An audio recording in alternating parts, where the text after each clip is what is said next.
وسلم إنه سيكون في أمتي كذابون ثلاثون يزعم أنه نبي وأنا خاتم النبيين لا نبي بعد. صدق الله العظيم وصدق رسوله النبي الكريم ونحن على ذلك لمن الشاهدين والشاكرين والحمد لله رب العالمين. نماز والا درود شریف پڑھ لیجیے. اللہم صلی علی محمد وعلی آل محمد کما صلیت علی ابراہیم وعلی آل ابراہیم انک حمید مجید. اللہم بارک علی محمد وعلی آل محمد کما بارکت علی ابراہیم وعلی آل ابراہیم انک حمید مجید. واجب الاحترام معزز سامعین محترم، اسٹیج پر تشریف فرما حضرات اور پنڈال میں تشریف فرما حضرات، میں پہلے وقت مختصر دیا ہے اور مختصر وقت ہے اور عنوان پر نور وقت. عنوان کیا ہے؟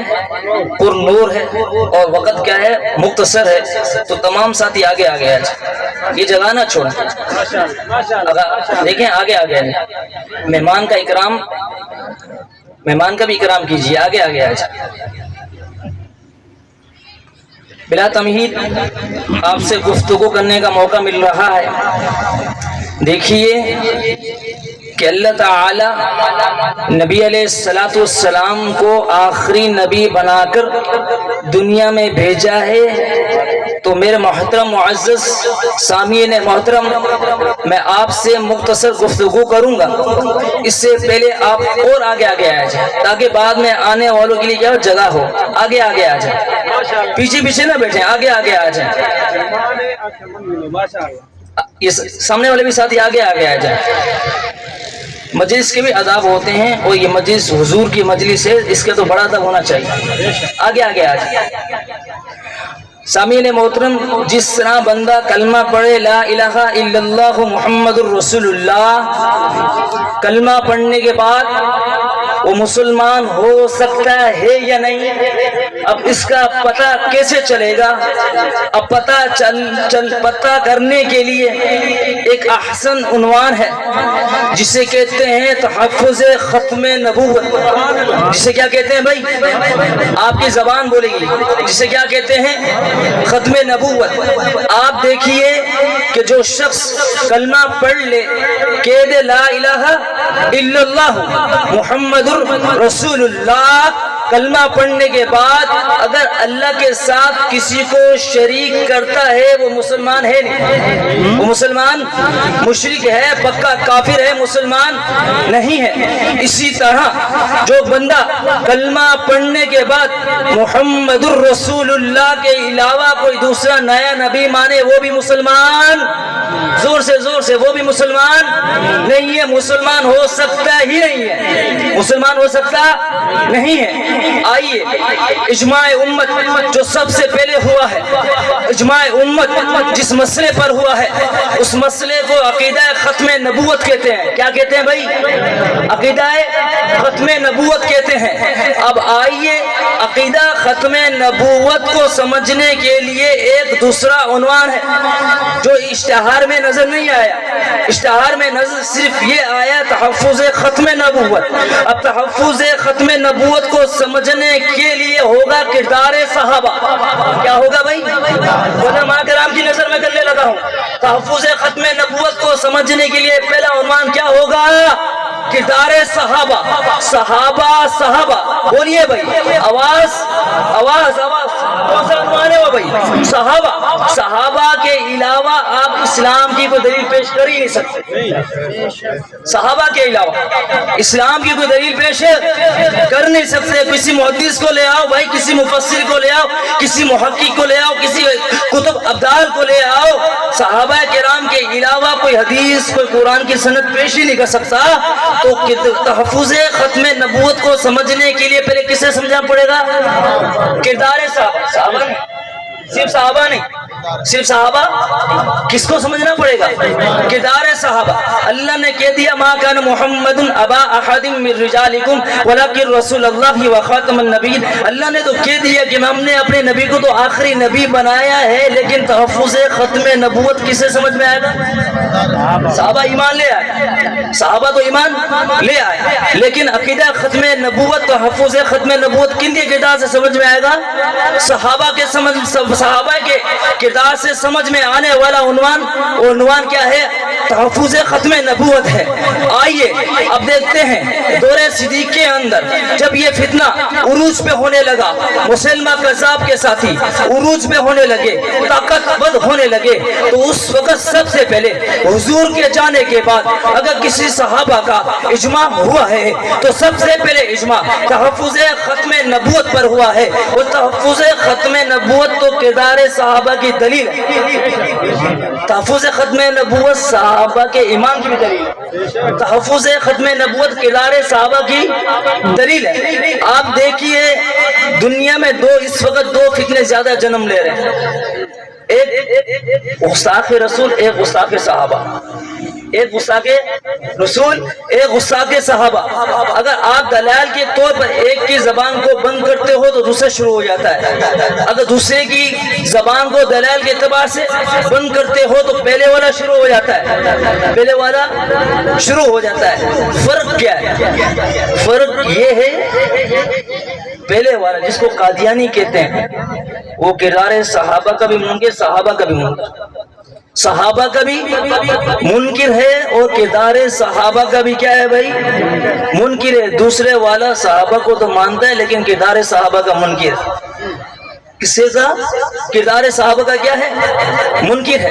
میں عنوان کو زیادہ لمبا چوڑا نہیں کرنا چاہتا، صرف مختصر سی گفتگو کر کے آپ سے اجازت چاہتا ہوں.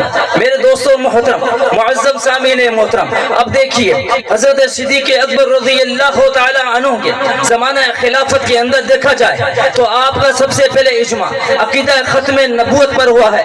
بھائی بعض لوگ اس کو نعرہ سمجھتے ہیں، عقیدہ ختم نبوت نعرہ نہیں، مسلمانوں کا عقیدہ ہے. کیا ہے بھائی؟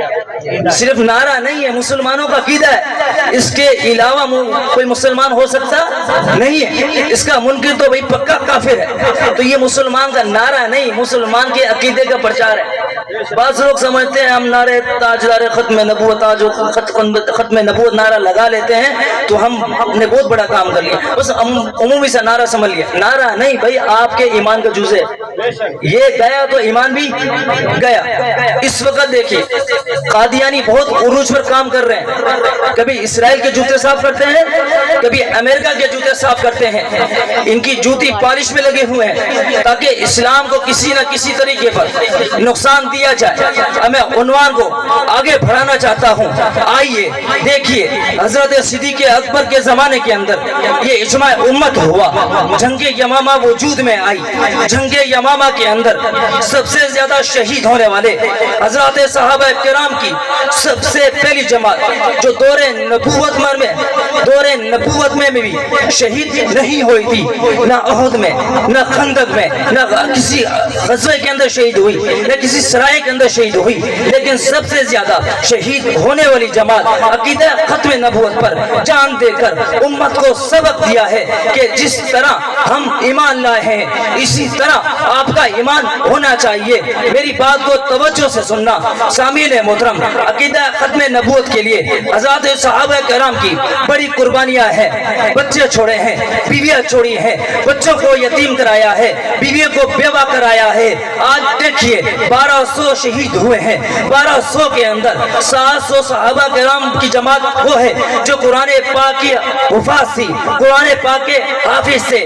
اس کے اندر حضرت سالم رضی اللہ تعالی عنہ جو پیارے پیغمبر کے پیارے صحابی ہیں. ابھی صحابی کے ہاتھ میں عقیدہ ختم نبوت کا پرچم ہے، لشکر کے آگے چلتے ہوئے نظر آتے ہیں. کسی نے کہا حضرت پیچھے ہٹ جائیے، دیکھو تو صحیح صحابہ کرام کی جماعت شہید ہو رہی ہے. شہید بھی وہ ہو رہی ہے جو قرآن کریم کی حفاظ جماعت ہے. یہ حفاظ اگر ایک صحابی جو قرآن کا حافظ ہے دنیا سے چلا گیا تو قرآن دنیا سے مٹ جائے گا. دیکھیں میرے صحابی کی غیرت تو دیکھیں، صحابی کی جرأت تو دیکھیں، صحابی کی ہمت تو دیکھیے، صحابی کا استقلال تو دیکھیے. صحابی فرماتے ہیں اگر میں اس بات کا اندیشہ کروں کہ میں قرآن کا حافظ ہوں اور حضور علیہ السلام کے اس پرچار پر، اس عقیدے پر، آپ کے آخری نبی ہونے پر اگر مسلمہ قذاب کی فوج سے پیچھے ہٹ جاؤں تو مجھ سے برا کوئی حافظ نہیں، مجھ سے برا کوئی حافظ نہیں. تو کردار صحابہ آیا نہیں آیا؟ کردار صحابہ آیا، کردار صحابہ آیا نا. وہ کہتا ہے، صحابی کیا فرماتے ہیں کہ اگر میں پیچھے ہٹ جاؤں کہ میری کہیں جان چلی جائے، اگر اس بات کا بھی اندیشہ کروں، پیچھے ہٹنا تو دور کی بات، اگر اس بات کا بھی اندیشہ کروں تو مجھ سے بڑا کوئی حافظ، کوئی برا حافظ نہیں.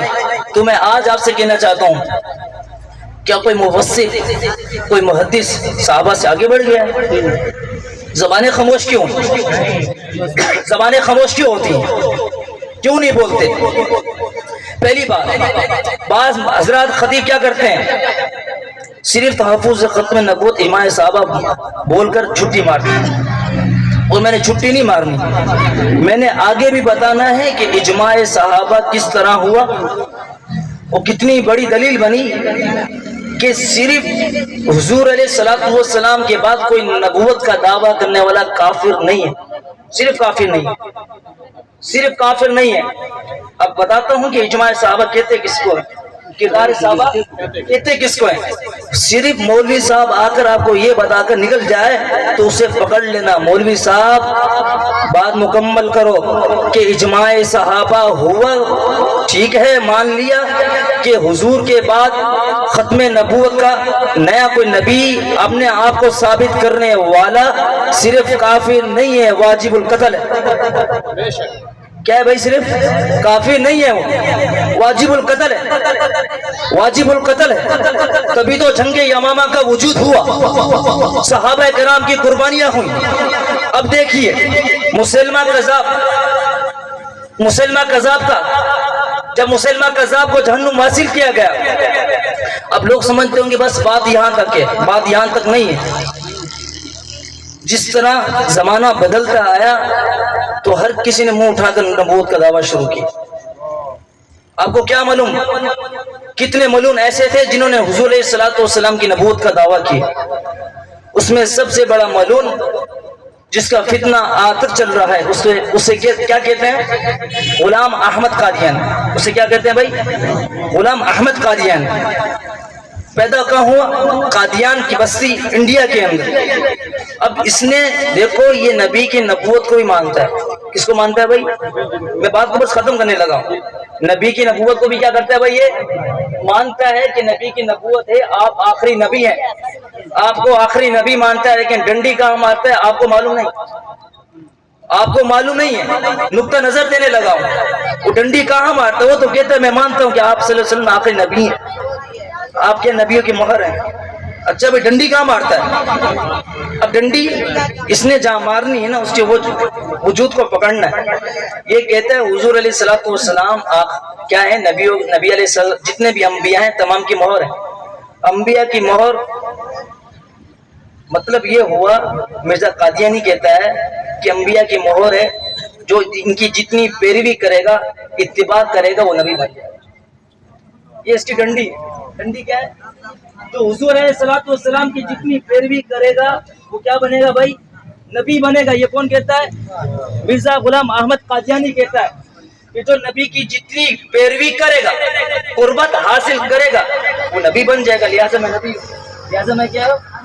نبی ہوں. اچھا بھائی ٹھیک ہے، یہاں تک سمجھ میں آئی؟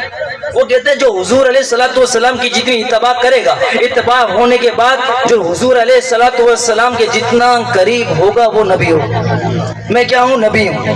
اب دیکھو وہ یہ کہتا ہے کہ حضور کیا ہے؟ انبیاء کی مہر ہیں. وہ کہتا ہے ہم اس کا انکار نہیں کرتے. لیکن وہ جہاں ڈنڈی مار رہا ہے وہ ترجمہ غلط کر کے کیا کر رہا ہے بھائی؟ ڈنڈی مار رہا ہے. وہ کہتا ہے اس کا ترجمہ، مہر کا ترجمہ یوں بنے گا کہ جو حضور کی جتنی اتباع کرے گا، حضور کے قریب ہوگا، وہ کیا بن جائے گا بھائی؟ نبی بن جائے گا. یہ قادیانی کہتا ہے. آؤ علماء حق کے ساتھ بیٹھ کر سنو. اچھا تو مجھے کوئی مجمع میں کوئی ایسا بندہ کھڑا ہو کے بتا دے جو حضرت ابو بکر صدیق سے زیادہ حضور کے قریب؟ کوئی ہے؟ کوئی دکھا دے کہ حضرت ابو بکر صدیق سے زیادہ حضور کے کوئی قریب ہو؟ کہ حضرت ابو بکر صدیق نبی بنے؟ ایک اور نقطہ نظر دینے لگا ہوں. جب یہ کہے نا کہ حضور علیہ الصلوۃ والسلام کی جو زیادہ اتباع کرے وہ نبی بنتا ہے، اسے یہ کہہ دو بھائی نبی تو نہیں بنتا لیکن حضرت واشی ضرور بنتا ہے. حضرت واشی ضرور بنتا ہے، صدیق ضرور بنتا ہے. وہ یہاں معنی لینا ہی بھول جائے گا کیونکہ اس کو پتہ ہے کہ مسلمہ کذاب کا سر کاٹنے والا حضرت واشی کون ہے بھائی؟ حضرت واشی ہیں رضی اللہ تعالیٰ عنہ، جنہوں نے مسلمہ کذاب کو جہنم حاصل کیا. اسے ان صحابی کا نام کیا ہے؟ حضرت وحشی رضی اللہ تعالیٰ عنہ. حضور کے جو زیادہ قریب ہوگا، قادیانی کہتا ہے کہ اس لیے میں نے حضور کی اتباع کی، اتنا اتباع کی میں قریب ہوا، مجھے نبوت مل گئی. تو دیکھو کتنا بڑا دھوکہ ہے. وہ آپ کو دھوکہ دے گا تو آپ نے ہوشیار ہونا ہے. کیا ہونا ہے بھائی؟ ہوشیار ہونا ہے. اسے یہ کہہ دینا حضرت واشی تو نبی نہیں بنے، حضرت واشی نبی نہیں بنے، وہ یہیں چھٹی مارے گا. اس کو پتہ ہے گردن کاٹ دے گا، اس کو پتہ ہے بھائی گردن کٹے گی. وہ معنی لینا بھول جائے گا، رستہ بھی بھول جائے گا. اگر آپ دیکھیے قرآن پاک کے اندر لفظ ختم، خاتم النبیین پر جو لفظ ختم ہے، یہ قرآن پاک کے اندر 8 مقام پر استعمال ہوا ہے. کتنے میں؟ 8 مقام پر استعمال ہوا ہے. لیکن اس کا معنی سیاق و سباق کو دیکھ کر کیا گیا ہے. اس کو دیکھ کر بھائی، سیاق و سباق کو دیکھ کر کیا گیا ہے. اگر اللہ تعالی نے یہ کہا ختم اللہ علی قلوبہم وعلی سمعہم، یہ کس کے لیے کہا؟ کافروں کے لیے کہا کہ ہم نے کافروں کے دل پر کیا لگا دی بھائی؟ مہر لگا دی. اب نقطہ نظر دینے لگا ہوں. مہر لگا دی مطلب کیا ہوا؟ یا اللہ مطلب کیا ہوا؟ مطلب یہ نکلتا ہے کفر ان کے سینے میں. کفر کیا بھائی؟ سینے میں. جب کسی چیز پر مہر لگ جائے تو چیز ڈبے میں پیک ہوتی ہے نا بھائی، ایسا ہے نا. مطلب یہ ہوا کہ اندر والی چیز باہر نہیں آ سکتی، باہر والی چیز اندر نہیں جا سکتی. مطلب یہ ہوا کہ اللہ نے ان کے دلوں پر مہر لگا دی ہے. مطلب اس کا یہ ہوا کہ کفر ان کے سینوں سے باہر جا سکتا نہیں، ایمان ان کے سینوں میں داخل ہو سکتا نہیں ہے. اگر مرزا قادیانی مہر کا معنی کرے تو اسے یہ سمجھا دینا، یہ کیا کرنا بھائی؟ سمجھا دینا. جس طرح باہر والی چیز اندر نہیں جا سکتی، اندر والی چیز باہر نہیں جا سکتی، اسی طرح انبیاء کا سلسلہ ختم ہے. کوئی نبی باہر نہیں جا سکتا، کوئی نبی نیا اندر نہیں آ سکتا، کوئی نیا نبی اندر نہیں آ سکتا. میں نے مختصر وقت کے اندر آپ کو کچھ نکات دے دیے ہیں. تو اللہ تعالیٰ سے دعا ہے کہ اللہ تعالیٰ ہمیں عقیدہ ختم نبوت کا حامی، مددگار اور اس پر پورا ایمان لانے کی توفیق نصیب فرمائے. وآخر دعوانا الحمدللہ.